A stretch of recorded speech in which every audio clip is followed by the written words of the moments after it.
So big boss ಬಗ್ಗೆ ಬೆಳಿಗ್ಗೆ ಒಂದು ವಿಡಿಯೋನ ಮಾಡಿದ್ದೆ. ರಜತ್ ಹಾಗೂ ಧನರಾಜ್ ಇಬ್ರಿಗೂ ಕೂಡ ಸುದೀಪ್ ಅವರು ಕ್ಲಾಸ್ ತಗೋತಾರೆ ಅಂತ, ಅದರಂತೆ ಕ್ಲಾಸ್ ಅನ್ನ ತಗೊಂಡಿದ್ದಾರೆ. ಬಟ್ ಇಬ್ರಿಗೂ ಕೂಡ ಸಿಕ್ಕಾಪಟ್ಟೆ ರ್ಯಾಶ್ ಆಗಿ ಬೈದಾಡಿದ್ದಾರೆ. ನೀವಿಬ್ರು ಏನ್ ಸಿಂಹ ಹುಲಿ ಆಗಕ್ಕೆ ಬಿಗ್ ಬಾಸ್ ಒಳಗೆ ಹೋಗಿದ್ರು ಅಥವಾ ವಿನ್ ಆಗಕ್ಕೆ ಹೋಗಿದ್ರು ಅಂತ ಹೇಳಿ. ಸೊ ರಜತ್ ಅವರು ಅದಕ್ಕೆ ತಿರುಗ್ಬಿಟ್ಟು ಒಂದ್ ಮಾತು ಹೇಳ್ತಾರೆ ಸುದೀಪ್ ಅವ್ರಿಗೆ, ನಾನು ಕೆಟ್ಟ ಮಾತೇನು ಬೈದಿಲ್ಲ ಅವರಿಗೆ ಅಂತ ಹೇಳಿ. ಅದಕ್ಕೆ ಸುದೀಪ್ ಅವ್ರು ಹೇಳ್ತಾರೆ, ರಜತ್ ಒಂದು ಬುಕ್ ಅನ್ನ ತಗೊಳ್ತೀನಿ, ಕೆಟ್ಟ ಮಾತಂದ್ರೆ ಯಾವ್ಯಾವ ಅಂತ ಹೇಳ್ಬಿಡು, ನಾನು ಒಂದ್ ಕಡೆ ಬರ್ಕೊಂಡು ಇಟ್ಕೊಂಡ್ಬಿಡ್ತೀನಿ ಅಂತ ಹೇಳಿ. ಸೊ ಇದರಿಂದಾಗಿ ರಜತ್ ಅವರು ಬಾಯಿ ಮುಚ್ಕೊಂಡು ತೆಪ್ಪಗಾಗ್ತಾರೆ. ಜೊತೆಗೆ ಧನರಾಜ್ ಕ್ಲಾಸ್ ತಗೊಂಡ್ರೆ ಅದು ನನಗೆ ಖುಷಿ ಆಗಿತ್ತು. ರಜತ್ ಅವ್ರನ್ನ ಪದೇ ಪದೇ ಪ್ರವೋಕ್ ಮಾಡ್ತಿರೋದು ಧನರಾಜ್ ಅವರು, ಅದು ನಾವು ಕಣ್ಣಾರೆ ಕಂಡಿದ್ದೀವಿ. ಸೊ ಸುಮ್ಮನಿದ್ದಂತಹ ರಜತ್ನ ಕೆನ್ನೆ ಮುಟ್ಟಕ್ಕೆ ಯಾಕಪ್ಪ ಹೋಗಿದ್ದೆ ನೀನು ಅಂತ ಹೇಳಿ ಸುದೀಪ್ ಅವ್ರು ಕೇಳ್ತಾರೆ. ಸೊ ಆಗ ಧನರಾಜ್ ತಲೆ ತೆಗೆಸ್ಕೊಂಡು ಹಿಂಗ್ ಅಂತ ಹೇಳ್ತಾನೆ. ಸೊ ಈ ರಜತ್ನ ಪದೇ ಪದೇ ಕಾಲ್ ಕರ್ಕೊಂಡು ಜಗಳಕ್ಕೆ ಕರಿತಾ ಇರೋದು ಧನರಾಜ್ ಅನ್ನೋದು ಎಲ್ರಿಗೂ ಕೂಡ ಕಣ್ಣಾರೆ ಕಾಣಿಸ್ತಾ ಇದೆ. ಸೊ ಆ ವ್ಯಕ್ತಿಗೆ ಅತಿ ಹೆಚ್ಚಾದ ಕೋಪ ಇದೆ ಅನ್ನೋ ಗೊತ್ತಾದ್ರ ಮೇಲೂ ಕೂಡ ಈ ಧನರಾಜ್ ಪದೇ ಪದೇ ಅವ್ರನ್ನ ಪ್ರವೋಕ್ ಮಾಡೋದು, ಪದೇ ಪದೇ ಅವ್ರ ಹೆಸರನ್ನ ತಗೊಳ್ಳೋದು.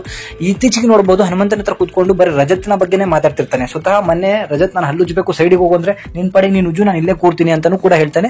ಆ ಸಿಂಕ್ ಹತ್ರನೇ ಕೂತ್ಕೊಂಡಿರ್ತಾನೆ. ಈ ತರ ಒಂದು ಮಾಡ್ತಿರ್ಬೇಕಾದ್ರೆ ಸುದೀಪ್ ಅವರು ಧನರಾಜ್ಗೆ ಬೈದಿರೋದ್ರಲ್ಲಿ 100% ನಿಜ ಸತ್ಯ ಇದೆ. ಸೊ ಅದು ನ್ಯಾಯ ಕೂಡ ಇದೆ. ಧನರಾಜ್ಗೆ ಯಾವ ಕೆಲಸ ಮಾಡಬೇಕು ಯಾವ ಮಾಡಬಾರ್ದು ಅಂತ ಚೆನ್ನಾಗಿ ಗೊತ್ತಿದೆ. ಅವನು ಈಗ ಲೋ ಆಗ್ತಿದ್ದೀನಿ ಅಂತ ಗೊತ್ತಾಗಿ ಮನೆಯಲ್ಲಿ ಬಂದಿರುವಂತಹ ರಜತನ್ನ ತೀವ್ರವಾಗಿ ನನ್ನ ಕಂಟ್ರೋಲಿಗೆ ತಗೊಂಡ್ರೆ ಅಥವಾ ಅವ್ನು ನನ್ನ ಜೊತೆ ಜಗಳ ಆಡಿದ್ರೆ ನಾನು ಪ್ರೋಮೋಗಳಲ್ಲಿ ಬರ್ತೀನಿ ಅಥವಾ ಜನಗಳ ಕಣ್ಣಿಗೆ ಕಾಣ್ತೀನಿ ಅಂತ ಅನ್ಕೊಂಡಿದ್ದಾನೆ. ಬಟ್ ಅದು ನೆಗೆಟಿವ್ ಆಗಿ ಕಾಣ್ತಿರೋದು ಧನರಾಜ್ಗೆ ಗೊತ್ತಾಗ್ತಾ ಇಲ್ಲ. ಸೊ ಅದಕ್ಕೋಸ್ಕರ ಸುದೀಪ್ ಅವರು ಇಬ್ಬರಿಗೂ ಕೂಡ ಒಂದು ಶಿಕ್ಷೆಯನ್ನ ಕೊಟ್ಟಿದ್ದಾರೆ. ಸೊ ಒಂದು ಜೈಲನ್ನ ತರಿಸಿದ್ದಾರೆ, ಕಂಬಿಗಳಿಂದ ಮಾಡಿರೋ ಜೈಲನ್ನ. ಅದ್ರೊಳಗೆ ರಜತ್ ಅವ್ರನ್ನ ಕೂಡಿ ಹಾಕಿದ್ದಾರೆ. ಸ್ವತಃ ಧನರಾಜ್ ಅವರೇ ಕೂಡಿ ಹಾಕ್ಬೇಕು. ಅವರು ಎಲ್ಲಿಗೆ ಹೋಗ್ತೀನಿ ಅಂತಾರೋ ಅಲ್ಲಿಗೆ ಅವ್ರನ್ನ ಹೇಳ್ಕೊಂಡು ಧನರಾಜ್ ಅವರು ಹೋಗ್ಬೇಕು ಅಂತ ಹೇಳಿ.